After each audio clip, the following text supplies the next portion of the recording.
예. 자, 오늘은 4월 3일입니다. 예, 4.3 항쟁이 발생한 지, 예, 4.3 항쟁이 발생한 게 1948년이죠. 예, 1948년이면 지금 몇 년, 오늘이 몇 년째냐? 예, 1948년에 4.3 항쟁이 처음 발생을 해서, 그게, 2008년이 60년이잖아. 2008년이 60년, 올해가 67주년이네? 예. 4.3 항쟁의 그 67주년 오늘이 그 추념식이죠. 네. 그러면 4.3 항쟁이 뭔지를 알아야 돼. 그죠? 예. 4.3 항쟁이 뭔지를 알아야 되는데,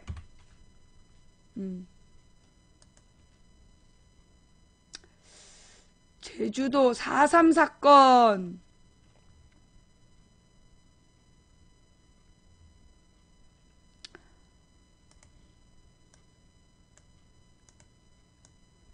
제주도 4.3 사건이란 1947년 3월 1일을 기점으로 하여 48년 4월 3일에 발생한 소요사태 및 1954년 9월 21일까지 제주도에서 발생한 무력 충돌과 진압 과정에서 주민들이 희생당한 사건을 말한다.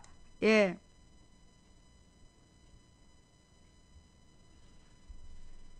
사건의 발단, 굉장히 이제 길게 설명이 나와 있는데, 일단 발단까지만. 제주도는 지리적으로 동북아시아의 요충지란 특성을 지녀 태평양 전쟁 말기에 미국의 상륙을 저지하기 위하여 일본군 6만 명이 주둔한 전략적 기지였으며 8.15 광복 직후에는 일본군이 철수하고 외지에 나가 있던 6만 명의 제주 주민들이 일시에 귀환하여 급격한 인구 변동을 겪었다. 귀환한 사람들은 직업을 구하지 못하여 생계를 꾸리기 어려웠고 생필품 부족과 콜레라 발병으로 인한 수백 명의 인명 희생, 극심한 흉년과 미국 정책의 실패로 인한 식량난 등이 겹쳐 민심이 악화되었다. 게다가 일제에 부역한 경찰들이 미 군정 하에서 다시 치안을 책임지는 군정 경찰로 변신하였으면 이게 문제였어요. 그러니까 이 제주도 4.3 항쟁이 벌어지게 된 가장 첫 번째 원인은 일제에 부역했던, 한마디로 친일 일본놈 앞잡이였던 놈들이 미 군정, 그러니까 미군이 우리나라를 지배하던 시절에 다시 치안 책임지는 군정 경찰이 된 거야. 그래서 이것 때문에 어떻게 된 거예요? 제주도민들이 돌아버린 거야. 그런데다가 이제 민생이 피폐한 상황에서 군정 관리는 이 한마디로 친일파 새끼들이 그 자기의 사리사욕을 채우는 부정행위를 일삼는 등 여러 가지 사회적 문제가 부각되었다. 이처럼 복합적 요인이 혼재한 상황에서 47년 이른바 3.1절 발포 사건이 발생하여 제주도 4.3 사건의 도화선 역할을 하였다. 1947년 3월 1일 3.1절 28주년을 맞아 좌파 진영의 제주 민전, 즉 민주주의 민족 전선의 약칭 제주 민전이 도내의 곳곳에서 기념 집회를 주최하였다. 제주 북 국민학교에서 기념식을 마친 군중은 시가행진을 하며 가두 시위에 돌입하였고 관덕정 앞 광장에서 구경하던 어린아이가 기마 경찰이 탄 말에 차여 다치는 사고가 발생하였다. 기마 경찰이 그대로 가려고 하자 일부 군중이 돌멩이를 던지며 쫓아갔고 이를 경찰서 습격으로 오인한 경찰이 군중에게 총을 발포하여 6명이 사망하고 6명이 중상을 입었다.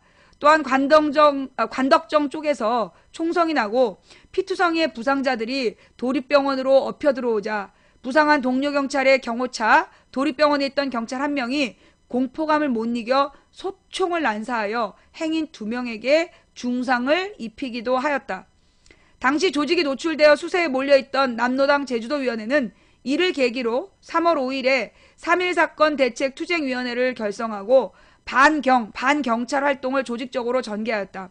3월 10일에 제주도청을 시작으로 3.1 사건에 항의하는 민관 총파업에 돌입하여 3월 13일까지 제주도 전체 직장의 95%에 달하는 166개 기관 및 단체에서 파업에 동참하였다. 한편 미 군정은 사태가 심각해지는 양상을 보이자 3월 8일에 제임스 카스티어 대령이 이끄는 미 군정청 제조선 미 육군 사령부 합동조사단을 파견하여 진상조사에 나섰다. 당시 작성된 미군의 정보 보고서에서는 3.1 총파업에 좌우익이 공히 참가하고 뭐라고요? 즉 미군정 보고서에도 그러니까 3월 10일 총파업에는 좌우익이 공히 참가하고 있으며 제주도 인구의 70%가 좌익단체의 동조자이거나 관련이 있는 좌익분자의 거점으로 알려져 있다라고 기술하였다. 미 군정은 이렇듯 제주도민의 경찰에 대한 반감과 이런 감정을 부추기는 남로당의 대중선동에 의하여 30 총파업이 증폭되고 있다고 분석하였으나 그 대응책으로 경찰의 발포에 대한 과오를 추궁하여 민심을 수습하기보다는 좌익 세력 척결에 주력하는 정책을 전개했다. 한마디로 48년에 여기까지 이게 지금 과정인데요. 그러니까 첫 번째는 제주도에 도민들이 6만 명이 갑자기 이주에 들어왔는데 먹고 살 게 없었어. 그런데 그 제주도의 치안 행정을 일본놈 앞잡이들한테 미 군정이 맡긴 거야. 근데 사실 이 그 3월 3일 그 저기 뭐예요? 총격 사건은 기념 집회를 3.1절 기념 집회를 마치고 시가행전을 하는데 경찰이 어린아이를 다치게 해놓고 그냥 도망을 간 거 아니야. 그래서 여기에 시민들이 항의를 했던 거고 이걸 갖다가 좌파들이 선동을 한 거다. 이렇게 이제 그 주장을 한 거죠. 그러면서 이제 미군정이 와서 3월 10일 총파업은 좌우익이 공히 활동을 한 것임에도 불구하고 이게 좌익들만의 행사인 것처럼 그렇게 이제 몰아간 거야. 이게 누구에 의해서? 미군정 보고서에 의해서 그런 식으로 이제 지네들도 좌우익 공히 참가했다. 그렇게 얘기해놓고 제주도의 70%가 좌익이다. 그런데요. 저 당시 48년이면 여전히 우리나라에서 그 50% 이상이 사회주의, 그러니까 좌파 세력이 여론에서 앞서고 있었어요. 그죠? 아니야, 45년까지인가? 45년 상황이다. 48년은 좀 그렇고 45년 상황. 그 당시 이게 한국의 현대사니까 좀 알고 있어야 될 부분인데 이게 어떻게 된 거냐 하면 이제 1910년에 우리 정권 잃잖아. 이제 대한제국이 망해요. 대한제국이 권력을 뺏기고 그리고 이제 일제 강점기에 들어간단 말이야. 그럼 이제 일제 강점기 강제 점령기죠. 일본 제국주의의 강제 점령기에 접어들어갔어.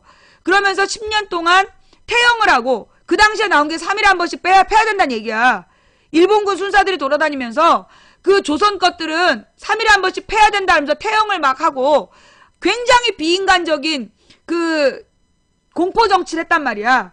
그러면서 그 조선의 자영농민들의 땅을 막 뺏고 그리고 조선의 산업들을 전부 다 문 닫게 하고 예. 그 친일 기업만 살려두고 민족주의자들이 운영하는 회사들은 다 문 닫게 했어. 그리고 농촌 내 농부들의 농토를 다 뺏고 그런 일을 10년 동안 한 거야. 그래갖고 1919년에 3.1운동이 발생을 한다고. 3.1운동이 전국적으로 이루어졌던 계기는 바로 누구의? 일제의 무단 통치, 한마디로 무력적인 공안 통치가 원인이 돼서 3.1절 투쟁이 발생하는 거야. 그럼 우리는 3.1절 투쟁이 3월 1일 하루 한 줄 알잖아요. 아니에요. 3.1절 투쟁은요. 사실은 언제부터? 그 전에 28 독립선언이 도쿄에서 먼저 일어나 도쿄 유학생들을 중심으로 해서 28 독립선언이 발표되고 그리고 그게 이제 세계 여기저기서 산발적으로 있다가 3월 1일부터 전국적으로 시작이 된 거야, 우리나라에. 3월 1일 날 파고다 공원에서 그 민족 지도자 33인이 공동 선언을 한 사건을 쳐서 3.1운동이라고 하는 거지. 실제로는 그게 1919년 봄에 반제국주의 그러니까 식민지 해방운동이 시작이 된 거야. 그게 1년을 가요. 1년을 가고 그 와중에 이제 유관순의 엄마 아빠가 죽고 그 다음에 유관순이 또 죽고 이런 거야. 그러면서 이게 굉장히 1년 동안 이 3.1운동이 계속되면서 나중에는 미주 지역으로도 가고 미주와 유럽에까지 이 3.1운동의 여파가 막 가는 거야. 그 와중에 어떤 문제가 생기냐면 일부 과격한 사람들이 일본 주재소를 털어. 근데 그 전까지는 어땠냐면 태극기 하나를 들고 비폭력 평화 시위였어. 3.1운동이 비폭력 평화 시위로 전국적으로 일어났는데 그 비폭력 평화 시위대에게 일본 놈들이 총격을 가한 거야. 총질을 하니까 더 많은 사람들이 모인 거야. 그래갖고 3월 1일부터 총격이 시작되니까 더 많이 모여서 그래서 어떻게 됐다? 중국에서 이걸 보고 깜짝 놀란 거예요. 중국에서 이걸 보고 깜짝 놀래가지고 오사운동이라는 걸 벌여. 그래서 중국에 쳐들어와 있는 일본놈 군벌하고의 싸움이죠. 그래서 천안문 오사운동이, 천안문 앞 오사운동이 조선의 3.1운동을 보고 벌어진 운동이야. 그 다음에 이 3.1운동을 보고 누구도, 간디 알죠? 간디, 비폭력 평화투쟁으로 단식투쟁 많이 하다가 그 유명해진 간디가 조선의 3.1운동을 보고 저거다, 비폭력 평화투쟁이다. 그래서 비폭력 평화운동을 간디가 벌이게 되는 거야. 그래서 3.1운동이 중국의 오사운동, 일본의 간디의 해방운동에 지대한 영향을 미쳤다라는, 미친 거예요. 그만큼 큰 사건이었어. 그게 1년이 가는데 총칼로 위협을 하니까 안 되는 거야. 그러니까 비폭력 평화 시위를 하는데 총칼을 쏘면 한 사람이 죽으면 다음에 2명, 3명이 나와. 그래서 이게 3.1운동 계속 갔어. 그다음 마지막에 가서 어떤 일이 생기냐면 몇몇 과격분자들이 주재소를 털어. 일본의 주재소를 털어가지고 무장을 했어. 그게 원인이 돼가지고 일본 놈들이 그걸 빌미를 삼아서 전국의 평화 시위대들에게 총질을 하고 다 잡아들이는 거야. 그래서 평화운동이 끝나게 돼요. 그 3.1운동이 1년 만에 이제 한반도에서 진압이 되는 거지. 그러면서 미국으로도 가고, 그러면서 3.1운동이 발생한 이후에 민족 지도자들이 여기저기 모인 거야. 그래서 각각 독립운동 정부를 만들자. 그래서 이제 임시정부들이 막 만들어지고, 그러다가 이제 상해 임시정부가 만들어지는 그런 성과를 낳게 된 거죠. 근데 좌우지간 3.1운동 이후에 어떤 일이 발생하냐면, 그러니까 그 전에는, 그러니까 이제 민족운동의 흐름이 있어. 우리가 이제 근현대사부터 얘기하면 그러니까 그 누구니? 고종의 아버지. 1861년에 고종이 즉위를 하잖아요.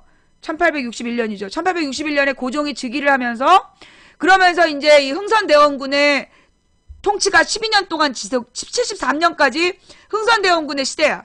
그 시기 동안에 이제 이 흥선대원군이 이 양반 중심의 군정을 바로잡고, 그러면서 그 경복궁을 재건하고 조선을 부활시키려는 조선 부흥운동을 전개했단 말이야. 12년 동안.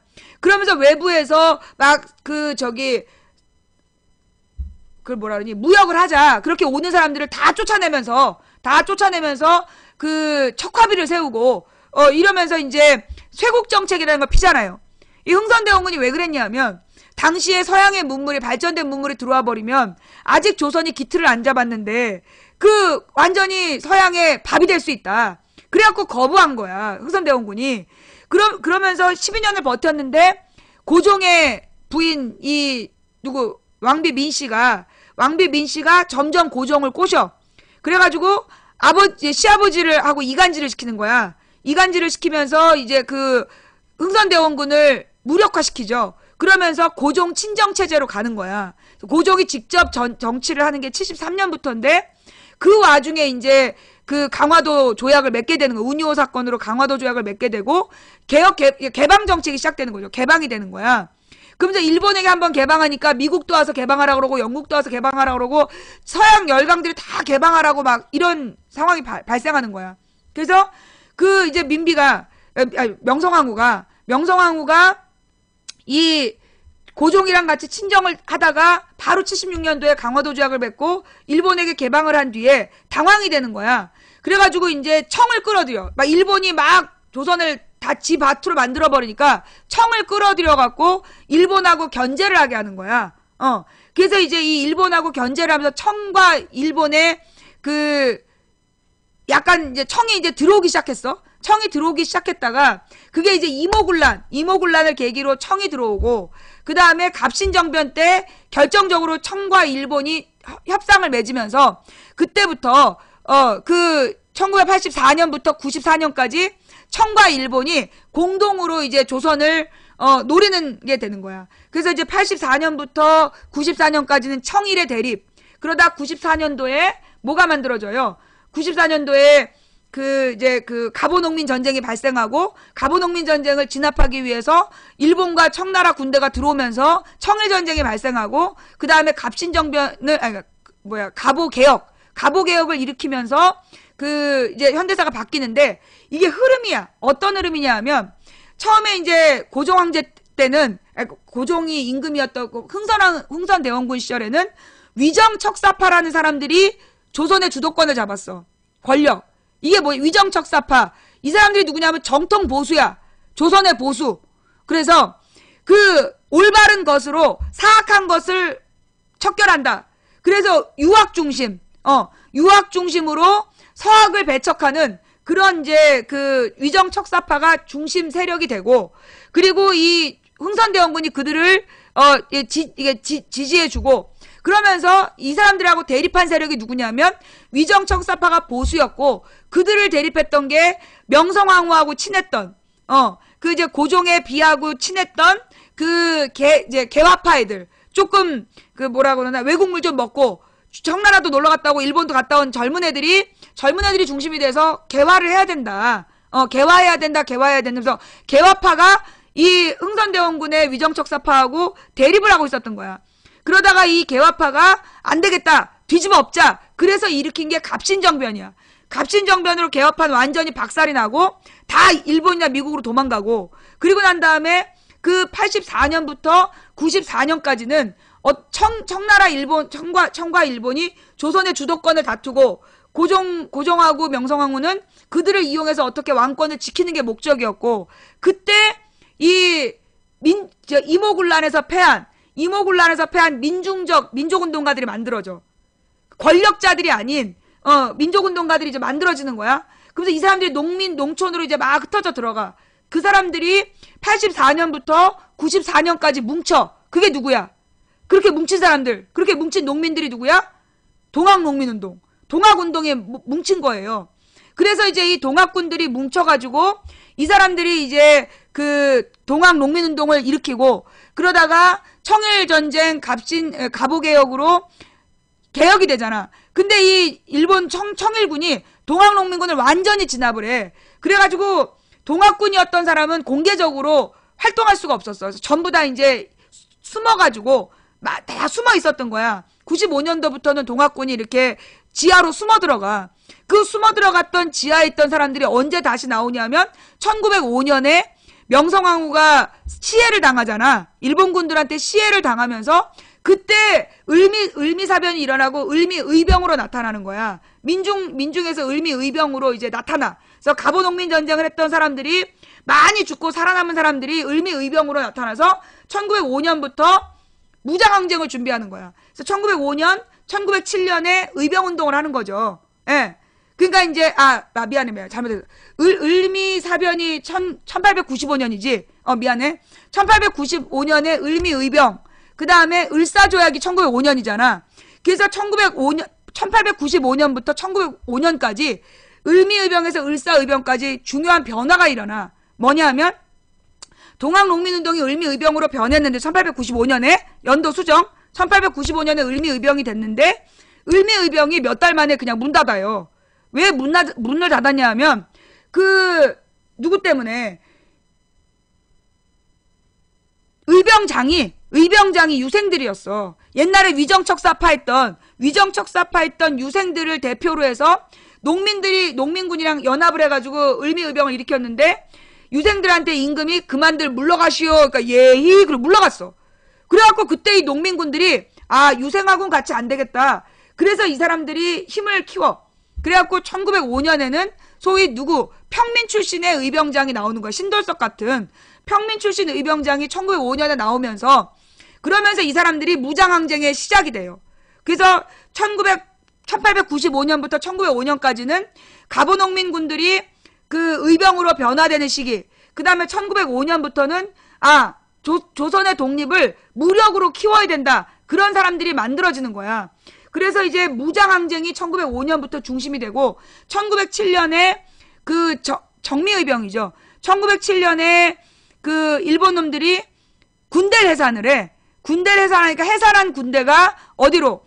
요 의병으로 결합을 해서 그때부터 의병 전쟁이 발생한다고. 1907년에 군대 해산으로 확대된 의병들이 군대 해산으로 확대된 의병들이 1908년, 9년, 10년 넘어가면서 점점점 조직화되는 거야. 그래서 그 사람들이 만주에 간도죠. 간도지방에다가 소위 신흥무관학교를 만드는 거야. 신흥무관학교를 만들면서 그러면서 그 역사적인 민족운동이 두 흐름으로 갈라지게 되는데 1907년부터 1900년대부터 그러니까 1907년, 10년 뭐 이 시대는 1909년, 19년까지 무장항쟁을 해야 된다는 사람들이 있는 거야. 그 사람들이 1907년, 8년, 9년까지 국내에서 활동을 하다가 10년에 완전히 국권을 뺏기니까 간도지방으로 가. 거기서 독립군을 만들어. 독립군을 만들어서 계속 국내 진공작전을 펼치고 있는 거야. 독립군들이 이제 만들어진 게 1910년부터 간도지방을 중심으로 해서 독립군 운동이 시작이 되고 그러면서 1919년까지는 국내 운동이 특별하게 없었어. 그 해외에 있는 독립군하고 국내에 있는 민족운동가들이 서로 이제 독립운동 자금을 지원해주는 뭐 이런 이야기들이 왔다 갔다 하다가 그 모든 게 구체화되는 게 1919년이야. 1919년에 3.1운동이 발생한 다음에 소위 민중을 중심으로 한 무장항쟁파들이 국내로 들어와.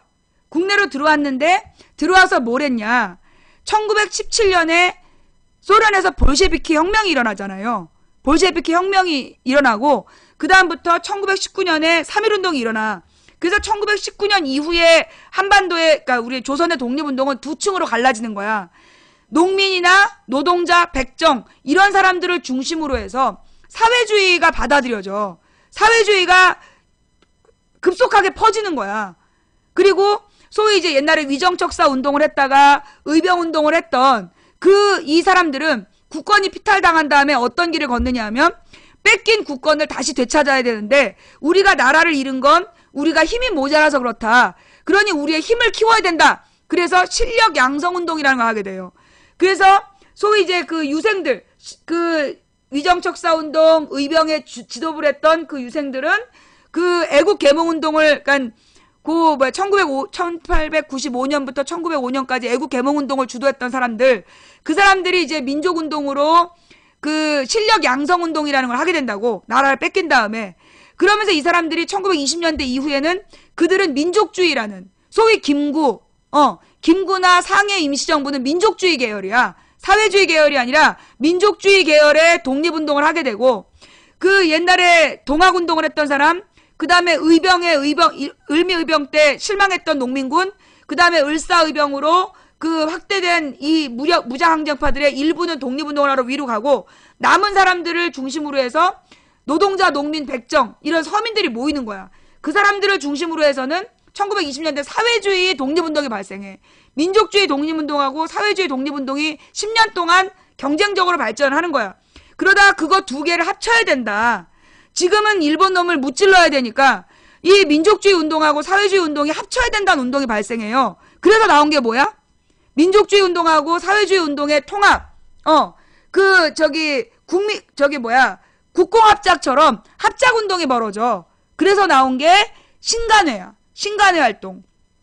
그래서 민족유일당 운동이라 해서 그 통합운동이죠. 민족주의와 사회주의를 통합을 해서 힘을 합쳐서 일본하고 맞서야 된다. 그렇게 민족유일당 운동, 신간회 활동이 활발한 상황에서 광주학생의거가 발생하는 거야. 1929년 광주학생의거가 발생하니까 신간회에서 조사단을 파견하고 그러면서 일본을 압박을 하게 되죠. 그러면서 이 사회주의 세력들이 굉장히 퍼진 거야. 굉장히 많이 확장이 돼가지고 1930년대가 되면 1930년대 노동자, 농민, 백정, 각종 모든 일반 서민들은 전부 다 사회주의가 영향을 미치는 거야. 그래가지고 그 사람들이 일제강점기가 막 병참 기지화 정책 일으키고 30년대에 그리고 민족 말살 정책 이런 걸 일으킬 때 계속 국내에서 반발하면서 반일 운동을 쭉 전개해 왔단 말이야. 그 사회주의 운동 세력이. 근데 그때 민족주의 운동가들은 어떻게 되냐면 1937년부터 42년까지는 그래도 버틴 사람들이 있었어. 그런데 그때 굉장히 많은 민족주의자들 중에 가령 이육사 같은 사람, 그런 사람들이 죽어. 화병으로 죽어. 그게 중요한 거야. 1936년부터 42년 사이에 소위 결기 높은 민족주의자들이 너무나 속상해서 가령 지금 같은 경우죠. 예, 지금처럼 해도 안 되는 이런 상황에 너무나 절망하면 막 죽고 싶잖아. 그래가지고 그때 많이 죽어. 그래가지고 그 결기 있는 민족운동가들이 너무도 속상했고 병들어 죽게 돼요. 그때 남은 민족운동가들을 누가 친일파들이 와서 설득을 하는 거야. 일본 놈들이 와. 일본 놈들이 와가지고 뭐라고 설득을 하냐 하면 일본 총독부가 미쳤다. 이건 우리 외할아버지가 당해본 일이라서 나도 전해들은 얘기야. 이놈들이 와서 뭐라고 얘기를 하냐면 민족운동가들한테 우리 외할아버지는 이제 민족주의 계열이었대요. 이대로 가면 총독부가 조선 사람을 다 죽일 거다. 그 씨를 말리려고 그런다. 그러면서 협박을 하는 거야. 겁을 주는 거죠. 그러면서 이 민족주의자들한테 지금 선생님께서는 그래도 이 사람들에게 말이 통하니 일단은 우리가 살아야 되지 않겠냐. 조선 사람이 살아야 나라도 되찾지 않겠냐고. 그러니까 일단 살아야 되니까 일본에게 협조하라고 그렇게 설득해달라. 그러면서 일본 놈들이 와갖고 꼬셨다는 거야. 일본 놈들이 와서 그렇게 꼬신다는 거예요. 근데 이제 우리 외할아버지가 그 얘기를 듣고 너무 화가 나가지고 장검을 뽑아들고서는 막 내쫓은 거야. 장검을 뽑아들고 또 한 번만 오면 죽여버린다고 그러고 협박을 하고 그 이제 일본의 소위 친한파지, 조선하고 되게 친한 척하는 놈들. 우리 외할머니는 일본 애들이 매운 걸 싫어한다 그래갖고 그 일본 애들도 한과를 좋아했대. 그래갖고 한과에다가 한과에 고춧가루를 넣어가지고 딱 그 고춧가루 한과만 딱 해서 그 술을 내가면 뜨거운 술이면 이제 안주를 먹고 싶잖아. 근데 이제 일본 애들은 술도 되게 순한 걸 먹는다고. 순한 거에 밍밍한 안주를 먹는 애들인데 독한 술에다가 고춧가루 한과를 냈대. 그래갖고 그걸 먹고 막 눈물 콧물을 다 흘리고 땀을 범벅으로 흘리는데 우리 외할아버지는 칼을 들고 막 죽여버린다 그러고 이랬던 거야. 그래가지고 이제 쫓겨나와서 못 왔는데 그런 식으로 민족운동가들을 설득을 한 거예요. 그래가지고 그러고 나서 우리 외할아버지도 화병으로 돌아가셨대. 우리 외할아버지도 그리고 나서 화병으로 돌아가신 거야. 그 이제 친구들이 변해가는 모습을 보면서. 예. 그러면서 우리 외할아버지 시골에 숨어 있었기 때문에 그렇게 유명한 인물은 아니었는데도 속상해서 죽었다는 거예요. 돌아가셨다는 거예요. 그리고 그러니까 우리 외할아버지가 돌아가신 게 39년에 우리 38년인가 9년에 외할아버지가 돌아가시고 그러면서 그때 40년대부터 무슨 일이 발생하냐면 민족주의자들이 변절을 하는 거야. 그러니까 변절이라기보다 일본에게 협력해야 산다. 일단은 목숨을 부지해야 되지 않느냐. 그래서 민족주의 계열은 친일파로 일부가 변절을 해버리고 그거에 동의하지 못한 사람 화병 걸려 죽거나 아니면 김구를 찾아간 거야. 중국으로 김구를 찾아가서 김구 쪽으로 다 떠나서 가버리고 그 다음에 남아있는 민족주의 계열의 독립운동가들은 변절을 해가지고 친일파가 돼버린 거야. 그 시대에. 그때 그들이 친일파로 변해갈 때 결기 있게 일본하고 끝까지 저항했던 게 사회주의 계열이었던 거예요. 사회주의 계열이 그 당시에 그 일본하고 끝까지 맞섰던 거야. 그러면 우리 국민들이 누굴 좋아했겠어? 보수적인 민족주의 계열들이 일본에게 협조하라고 글 쓰고 막 연설하고 다녀. 그런데 그 백정 농민 노동자 출신의 사회주의자들은 계속 독립운동을 했어. 그러니까 누구를 좋아했겠어? 공산당을 좋아한 거야. 그러니까 사회주의를. 그때 그 남조선 노동당이 그래서 여운형 선생이죠. 이 남조선 노동당의 박헌영, 여운형 이런 사람들이 그 인기를 끌 수밖에 없었던 거야. 계속 결기 있게 일본에 맞섰기 때문에. 그래서 45년의 해방 시점에는 국민 70%가 사회주의 진영을 선호했던 거예요. 예. 그 국민 70%가 사회주의 운동하는 사람들을 좋아했던 이유가 많이 배우고 부잣집 출신들은 전부 다 일본은 친일파로 넘어갔는데 안 넘어가고 버텼거든. 그래서 이 사람들에 대한 지지도가 더 높았어요. 그런데 45년도에 70%로 압도적으로 높았던 그 사회주의의 인기가 어느 순간에 확 무너지느냐 하면 1945년 12월 27일. 이게 중요한 날짜라서 날짜도 알아둬야 돼. 왜냐하면 그 당시에 이제 45년에 일본이 패망한 뒤에 미국과 소련이 조선을 남북으로 갈라갖고 북조선은 소련이 들어오고 남조선은 미군이 들어왔어. 얘네가 점령군으로 들어온 거야. 우리 땅을 조선 땅이라고 들어온 게 아니라 일본의 땅이라고 온 거예요. 일본의 땅이라고 생각하고 들어와가지고 점령을 한 거야. 패전국을 점령한 거야. 소련군하고 일본군이. 그래서 군정이라는 게 그거야. 미군하고 소련군이 조선을 나누어서 통치했던 시대야.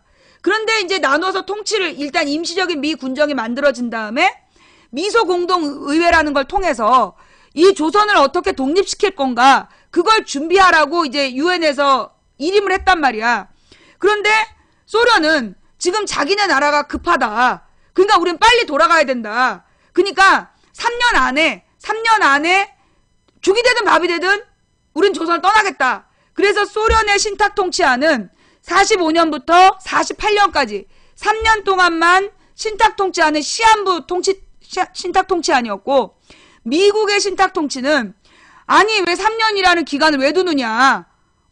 1년 안에라도 정리가 될 수 있다. 그러니까 기간을 두지 말고 조선이 준비되는 때 독립을 시키자. 그래서 기한이 없는 무기한 신탁 통치였어. 자, 그러면 미국은 1년 안에 조선을 독립시키려고 했을까요? 아니었던 거죠. 이 미국은 1년 안에 독립시키려는 목적이 아니라 몇 년, 무기한으로 가고 싶었던 거야. 그러다 보니까, 그러니까 소련의 신탁 통치는 3년 유기한, 시한부 신탁 통치였고, 미국의 신탁 통치하는 무기한 신탁 통치안이었어요. 그래갖고 이 두 개 안을 올리니까 국제회의에서 뭘로 결정을 했겠어? 당연히 소련 안으로 결정을 해준 거야. 소련 안이 낫네. 왜냐하면 3년 안에 무조건 미소 양국이 떠나라. 그렇게 얘기를 한 거야. 그러니까 이게 다음날 공식 발표가 될 건데 그날 밤 조선일보하고 동아일보가 그날 뻥을 치는 거야. 뭐라고? 소련은 신탁 통치, 미국은 반탁 통치. 소련이 신탁 통치를 하려고 그랬고 미국이 반대했다. 소련이 지금 조선을 신탁 통치를 하려고 그러고 이걸 지금 미국이 반대하고 있다. 그렇게 보도를 한 거. 동아일보, 조선일보가 둘이 똑같이. 이건 오보가 아니라 의도적으로 이석기 변장도피랑 똑같은 거야. 이석기 변장도피라고 똑같이 거짓말 한 거예요. 그래가지고 그때 그 뉴스를 보고 국민이 발칵 뒤집어진 거야. 아니 조선이 지금 해방한 지 5개월도 안 됐는데 또 소련의 통치를 받아야 되냐. 이래가지고 그 다음날 28일부터 반탁통치 운동이 벌어지는 거야. 반탁운동. 김구도 반탁운동이었어. 그래가지고 김구 선생님을 중심으로 한 민족운동가들이 몽땅 반탁운동을 하고, 그런데 28일날 공식 발표를 딱 보니까 조선일보 동아일보가 거짓말을 한 거야. 그게 아니라 소련의 신탁 통치는 3년 유기한 기한 시한부 통치안이고 미국의 신탁 통치안은 무기한이었던 거야. 그래서 미국이 반대를 했다라는 게 밝혀진 거야. 그러니까 사회주의자들이 야 이거 잘 봐봐. 야 이거 소련은 시한부 통치안이고 미국은 무기한 통치안이야. 그러니까 미국이 반대한 건 시한부 통치를 반대한 거야. 그러니까 그날부터 사회주의자들은 다 같이 야 차라리 소련의 신탁 통치대로 3년 안에 물러가라. 얘기가 이렇게 된 거야. 그래서 사회주의자들은 찬탁운동을 벌인 거지. 근데 민족운동가들은 특히 지금도 마찬가지야. 상식적이고 논리적인 사고를 그 당시 일베가 반대한 거지. 그 당시 일베 이런 애들이 반대를 하면서 뭔 얘기냐. 무조건 신탁 통치는 안 된다. 무조건 반탁. 그래서 매국노는 찬탁, 민족운동가는 반탁. 이렇게 가른 거야. 그래갖고 찬탁과 반탁으로 진보와 보수의 길이 갈려버린 거예요. 재미없지. 그만할까? 응, 그만할까?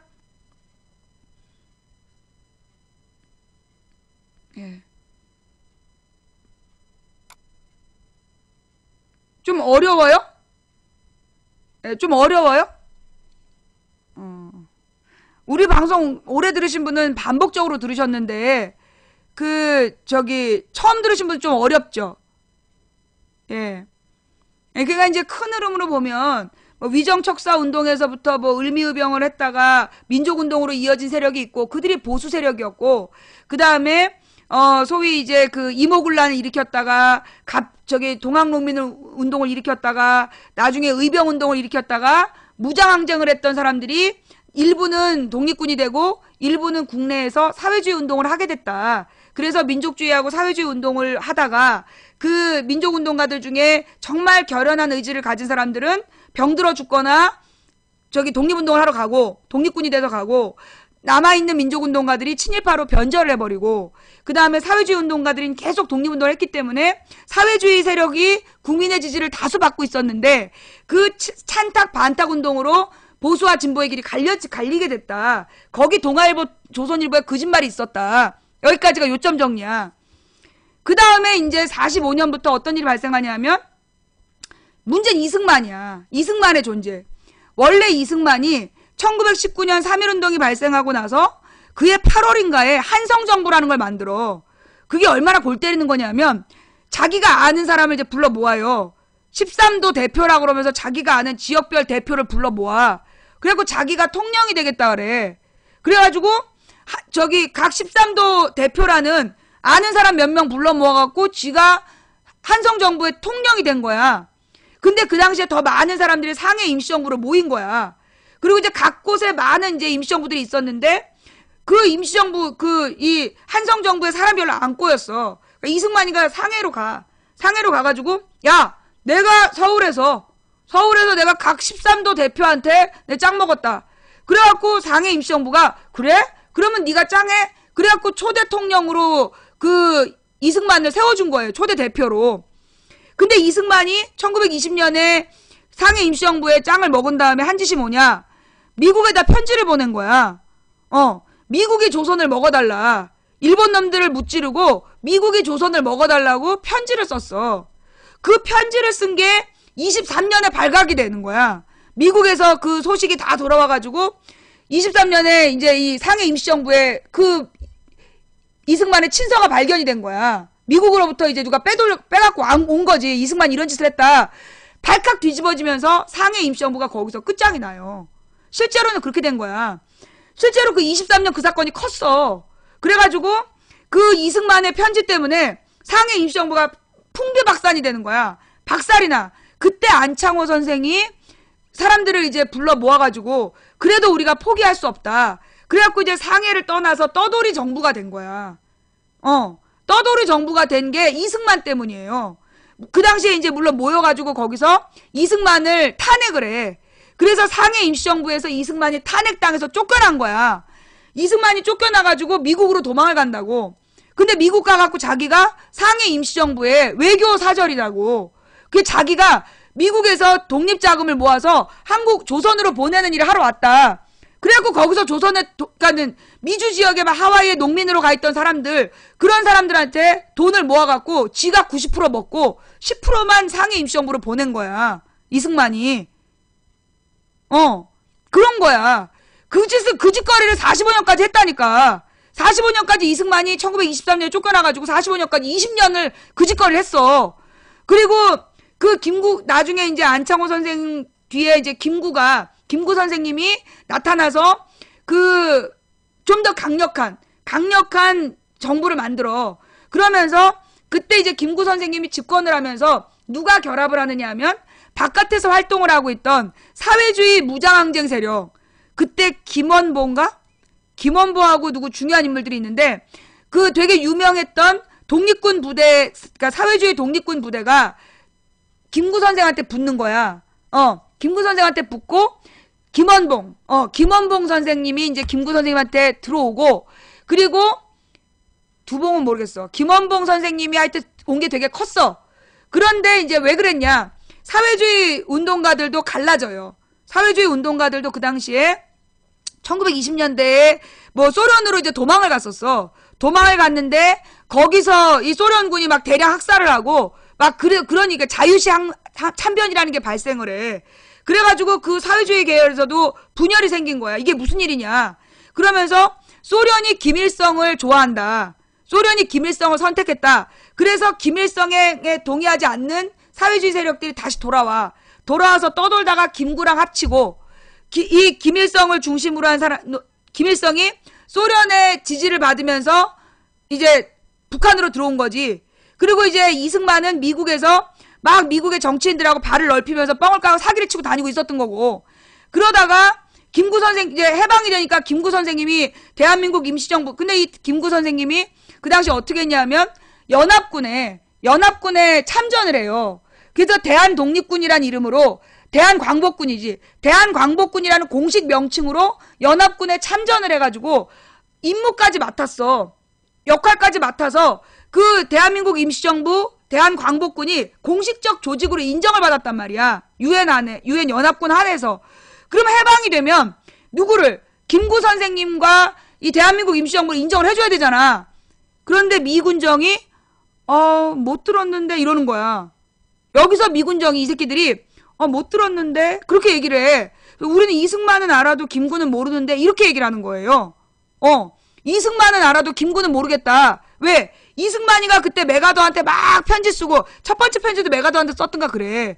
그래서 메가더의 그 지지를 받고 이승만이 이제 들어온 거야. 그런데 이승만의 소문이 이제 난 거지. 야, 그 옛날에 저기 상해에서 쫓겨난 놈이래. 다 소문이 다 났어. 그리고 이승만의 인기가 김구를 못 따라간 거야. 김구 선생님의 인기가 이승만보다 훨씬 높았던 거죠.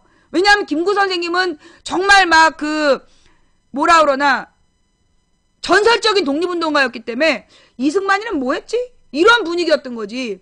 그랬는데 이제 소위 친일파들이 이승만을 띄운 거야. 아유, 이승만이 박사라고. 친일파 새끼들이 조선일보, 동아일보를 중심으로 해서 이승만이 박사라고. 그러면서 미국에서 박사학위를 따고 온 아주 독실한 기독교인이다 막 이러면서 막 띄워준 거예요. 그래갖고 이승만을 막 친일파 지식인들 중심으로 띄워주고, 김구 선생님은 민중을 중심으로 해서 김구 선생님을 지지하고, 그런 상황이 45년, 46년, 47년까지 가. 근데 이제 이 이승만이가 이대로 가면 김구랑 경쟁을 해서 지가 이길 가능성이 없어. 그러니까 무슨 얘기를 하느냐. 이게 좀 더 국민들을 확 자기 편으로 끌어들일 논리가 필요하다. 그래서 얘가 46년부터 찾아봐. 정읍연설.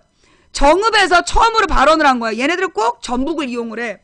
정읍에서 뭐라고 얘기를 하냐면, 이게 지금 뭐 미소가 이렇게 나눠져 있고 지금 분단이 되어 있는데 이렇게 분단 상황을 유지할 수 없다. 이게 분단 상황 하에서 언제까지 우리가 이렇게 무정부 상태로 있을 수만 없다. 남한만이라도 민주주의 정부를 세우자. 그래가지고 남한 단독 정부를 주장을 처음 한 게 46년이야. 그래서 46년, 47년 계속 미국을 설득하는 거지. 자기 짱 시켜달라고. 남한만의 단독 정부 수립하겠다고. 근데 이제 세계적인 눈빛이 있기 때문에 미국도 3년 이상 한반도에 남아있을 수가 없었던 거야. 한반도에서. 왜냐하면 소련의 신탁 통치안을 세계가 선택했기 때문에 48년 나갔어야 돼. 근데 이대로 나가면 미국은 한반도를 중심으로 한 아시아 거점을 잃게 되는 거잖아. 일본은 저기 섬나라고. 이 대륙으로 들어가는 길이 있어야 되니까 어쨌거나 한국을 포기할 수 없었거든. 그러니까 이승만을 돕기로 해요. 이승만을 그래서 미국이 도와주는 거야. 메가더가. 그래서 이승만을 도와주기로 하고 이승만이 남한만의 단독 선거를 준비하는 거야. 그런데 김구 선생님이 길길이 반대를 하시는 거지. 뭔 얘기냐? 있을 수 없다. 그래서 47년 겨울에 북한의 김일성을 만나러 가. 그래서 김일성한테 단도리를 받는 거야. 너 절대 먼저 단독 정부 수립하지 마라. 이대로 분단하면 우리는 끝이다. 그러니까 내가 어떻게든 남쪽으로 다시 내려가서 이승만을 설득할 테니까 반드시 우리는 남북 통일정부를 만들어야 된다. 그래서 김일성한테 확답을 받는 거예요.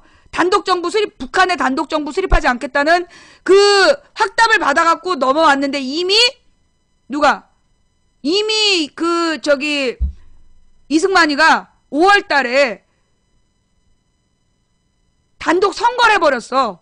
국회의원 선거를 해버린 거야. 국회의원 선거 공지가 나가버리고 48년 5월에 5월 10일 날 첫 번째 국회의원 선거를 해버린 거야. 그런 분위기예요. 이제 5월 10일 단독 선거를 하고 거기서 국회의원들 뽑아가지고 7월 17일에 재헌의회라는 게 만들어져서 헌법을 만들고 8월 15일에 이승만을 대통령으로 뽑아주는 거야. 그게 우리나라의 48년 8월 15일에 그래서 48년 8월 15일을 건국절이라고 주장하는 거야. 저 씨발놈들이. 그 이유가 뭐냐? 이승만을 대통령으로 만드는 날이다. 그래서 건국의 아버지라고 주장하는 게 그런 거야. 그래서 그때 이 이승만의 단독정부 수립운동에 국민 다수가 반대를 했어요. 그 실제로 어땠냐면 5월 10일 국회의원 총선거를 하는데 사회주의 운동계열 다 빠지고 민족주의 계열도 출마를 안 했어. 이승만 꼬봉들하고 일부 진보당 5%인가가 나가고 이승만 꼬봉 95%가 50 단독 선거를 한 거예요. 그래서 거기서 5%의 진보 세력이 야 우리가 저기 반민특위 해야 된다. 그리고 계속 주장하다가 이승만이 간첩이다 그래갖고 국회에서 잡아가 버리고 그 당을 해체해버리고 그랬던 거야. 역사는 반복돼. 역사가 반복되는 거야. 그 당시에 대부분의 사회주의하고 민족주의 운동 계열하는 사람들이 이 50 선거에 반대했는데 일부 진보당만 거기 선거를 했다니까. 그리고 그 사람들이 나중에 이승만의 처절히 희생돼 버리는 거야. 처절하게 희생양이 되는 거지. 그리고 이승만 독재가 시작이 돼. 좌우지간 그 와중에 4.3 항쟁이 발생하는 거예요. 그래서 이 4.3 항쟁은 제주도가 일본 놈들이 점령했던 땅이니까 6만 명이 45년 이후에 갑자기 들어갔고 거기 산업 기반 시설이 없었고 굶어 죽어갔는데 본토에서는 아무런 지원이 없었어. 그런 상태에서 소위 3월 이까는 그 제주도로 들어간 사람 다수가 진보적인 사람들이었고 70%가 진보적인 사람들이 제주도로 간 거야. 왜? 자기 땅이 없으니까 새로운 땅을 일구어 보겠다. 가진 게 없는 사람들이 간 거지. 그래서 제주도에서 새로운 삶의 터전을 만들겠다고 갔는데 그 사람들이 거기서 3.1절 기념식을 하고 거리 행진을 하는데 이 기마경찰이 누구야? 일본 놈들의 앞잡이였던 놈들이야. 일본 놈 앞잡이를 했던 기마경찰이 그 행진한 아이를 짓밟아 놓고 그냥 간 거야. 그러니까 거기서 이제 경찰하고 마찰이 처음 생겼고 그리고 난 다음에 주로 좌파 세력들이 그 지역에서 활동을 하고 있었단 말이야. 이 사람들 이 문제 가만히 있을 수 없다. 그러다가 이제 이 전개 과정을 좀 읽어보면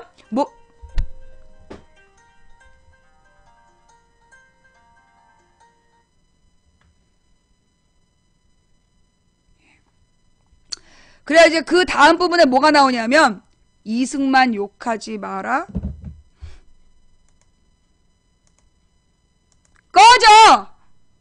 예. 그래가지고 이제 소위 그 제주도로 갔던 6만 명 중에 약 4만 명이 6만 명 중에 4만 명이 소위 사회주의 계열이었던 거야. 그 사람들이 이 50 단독 선거를 반대를 하게 돼요. 50 단독 선거를 반대하는 그 움직임이 발생을 한 거야.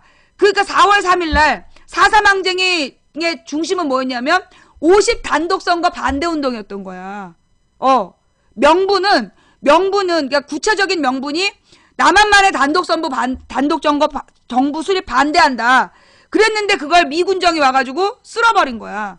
미군정과 이 이승만이 일당들이 와서 친일파들이 죽여버리는 거예요. 그래서 그 당시에 희생자가 그 전체 희생자 좀 이게 너무 길어갖고 다 읽을 수가 없고 그 전체 희생자가 얼마였어요? 만 몇천 명이 죽어. 제주도민 만 몇천 명이 죽어요. 예. 그러면서 이 제주도에는 그래서 4월 3일날 밤 12시가 되면 일제히 불을 12시에 켜는 이유가 제사 지내려고 그랬다는 거야. 그러니까 이제 이 4월 3일날 대량 학살이 시작이 되는 거야. 그래가지고 5월달까지 만 몇천 명을 죽이는 거예요. 그래서 제주도민의 몇 퍼센트가 그때 죽는 6만 명 중에 15,000이야. 6만 명 중에 15,000명이 만 몇천 명이 죽는 사건이 제주도 4.3 사건이었어. 그래갖고 이제 근데 이 제주도 4.3 사건을 뭐라고 불렀냐면 빨갱이들이 일으킨 이승만이 제주도 4.3 항쟁을 진압한 다음에 그 빨갱이들이 일으킨 반란운동이었다. 4.3 반란이라고 그랬었어. 우리도 그렇게 배우고 자랐어요. 4.3 반란 사태. 4.3 사태, 4.3 반란 이렇게 배우고 자랐단 말이야. 그런데 이제 4.3 항쟁 때 여수 순천 지역의 군인 경찰을 동원을 해가지고 진압을 했어. 그때 박정희가 간 거야. 그때 박정희가 여수 순천 지역에서 군인 경찰로 그때 갔던가? 하여튼 그 여수 순천 지역에 군인 경찰에 박정희가 있었고, 근데 이제 박정희는 45년에 조선으로 들어와서, 그러니까 한반도로 돌아온 다음에 얘가 일본군 장교 출신이잖아. 그러니까 이제 형이 야, 너 이러다간 죽는다. 신분 세탁을 시켜주는 거야. 신분 세탁을 시켜주려고 얘를 남로당에 가입을 시켜요. 그래서 박정희가 남로당 당원이 된다고. 남로당 당원으로 일본군 장교의 신분을 세탁하고 남로당에서 싹 숨어서 목숨을 부지하고 있었어. 그런데 이제 여수 순천 지역의 군인 경찰들이 제주도를 가가지고 진압을 했는데 그때 제주도에 두 군데인가가 투표를 못했다고. 그러니까 제주도의 몇 개 선거구 중에 두 군데는 투표를 아예 못했어. 그러니까 이 50 단독 선거는 무효다. 온 국민이 참여하지 못한 선거였기 때문에 그건 무효라는 운동이 막 발생을 한 거야. 여기저기서 그런 주장이 있었어. 그러니까 48년에 계속.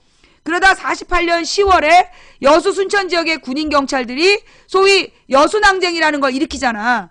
그래서 4.3항쟁을 진압했던 군인들이 그 죄책감도 있고 50 단독 선거 무효다 일으킨 거야. 거기서 이제 군인 경찰 가족하고 막 붙은 거죠. 붙었는데 선동질 좀 그만해라.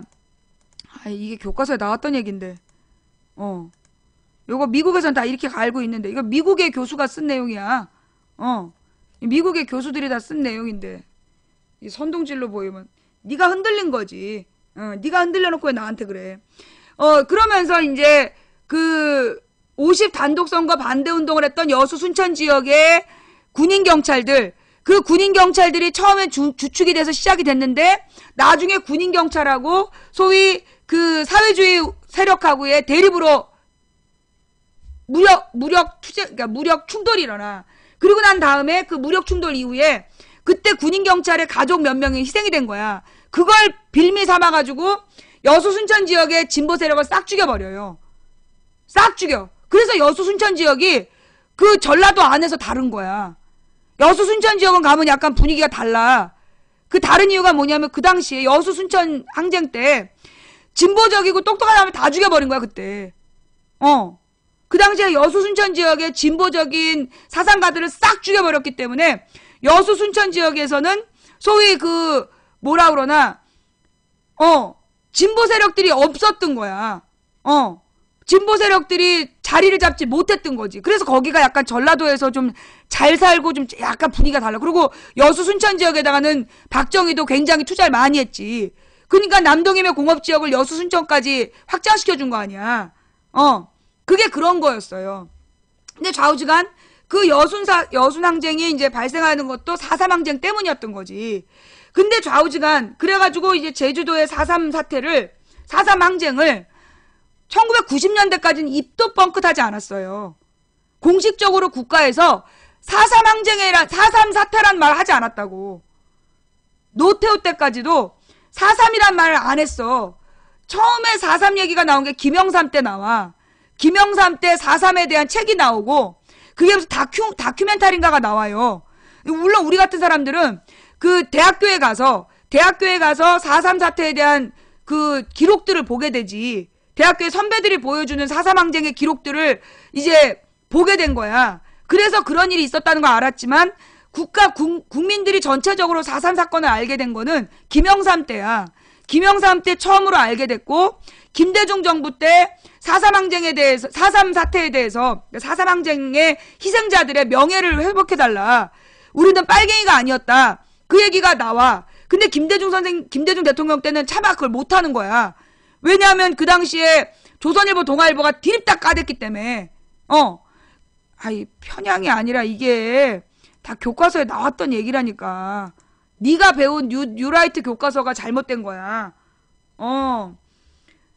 그래서 이제 노무현 대통령 때 가서 제주도 4.3 항쟁을 국가 추념일로 인정을 해요. 아니야, 국가의 공식적인, 그러니까 제주 4.3 항쟁에 대해서 김대중 노무현 10년 동안 과거사 진상조사를 했어. 그래서 그게 빨갱이들이 일으킨 사건이 아니라, 그 당시에 그 50 단독 선거를 반대했던 제주도민의 민주화 항쟁이었다라고 결론을 내려요. 노무현 때. 그래서 이 노무현 대통령 말기에 제주도 4.3을 공식적으로 이제 명예회복을 시켜주려고 그랬어. 근데 임기가 끝나잖아. 임기가 끝나버렸기 때문에 이명박대로 넘겼어. 이명박대로 넘겼는데 이명박이 인정을 또 안 해줬던가 그래요. 그러다가 하여튼 이명박 말기에 가서 그 공식 추념일로 확정이 됐을 거야. 그거 내가 그 부분 내가 확인을 못했다. 확인 좀 해줘봐. 이명박대로 그 때가 넘어가면서 안 해주려고 민기적 그랬지만 결론은 이제 공식적인 국가 추념일이 된 거야. 이명박 때. 근데 여기서 박근혜가 출연을 해. 박근혜가 대통령 선거 전에 제주도를 가요. 대통령 선거 전에 제주도를 가서 제주도 4.3 희생자들의 명예를 회복시켜주겠다고 약속을 해. 그래서 제주도에서 표를 받는 거야. 박근혜가 선거 전에 제주도를 가서 4.3 희생자들의 명예를 회복해주겠다고 약속을 해요. 그거 관련 기사 갖고 와. 관련 기사 찾아와요. 제주도 4.3 희생자들의 명예를 회복시켜주겠다고 제주도에 가서 약속을 했어. 그래서 제주도에서 박근혜 표가 나왔다니까. 그랬는데 대통령이 된 다음에 거기 희생자 위령비에 좌파가 있다. 빨갱이 공산당 남노당 뭐 누가 인물이 있기 때문에 남노당 인물이 있기 때문에 갈 수가 없다. 그래서 안 가는 거야. 오늘 4.3 얘기의 결론은 이거예요. 저기 좌파들이었고 좌파 빨갱이들이 일으킨 반란 소요 사태였다. 여기 그 얘기가 나옵니까? 지금 이 기사 미션 임파서블님 여기에 그 내용이 나와요?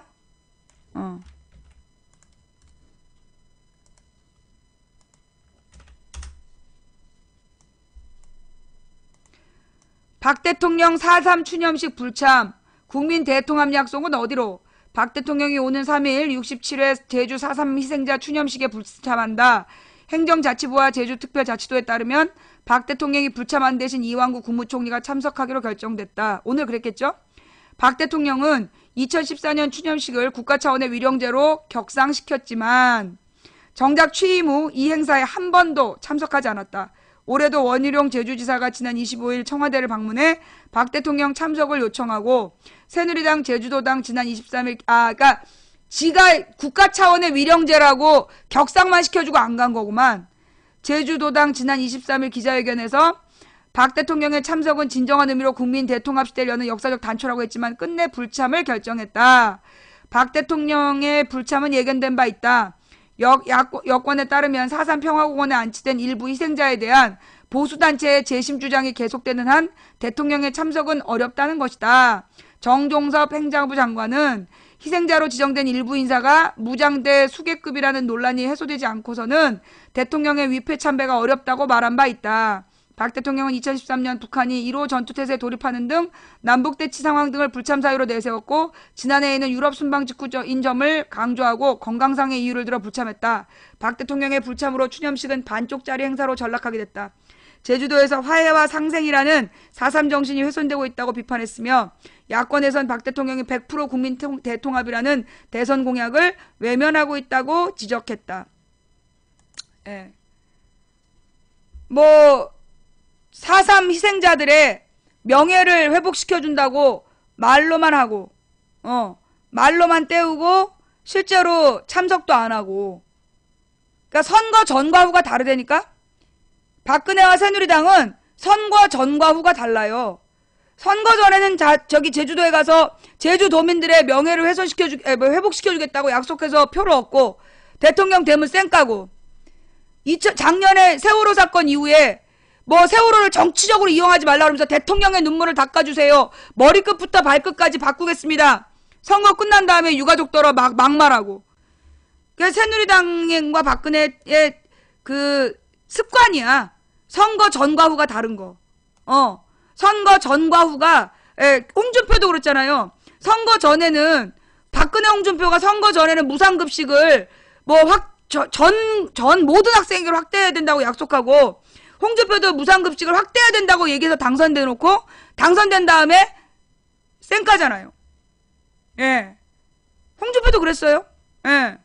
저기 홍준표 지사로 나올 때는 무상급식 그 지원을 대폭 확대시킨다고 그러고 나왔어. 그래갖고 된 다음에 쌩까 뒤집은 거지. 예. 예. 제가 제가 잘못 알고 있어요? 제가 뭐 잘못 알고 있어요? 하여간 이제 그랬다는 거.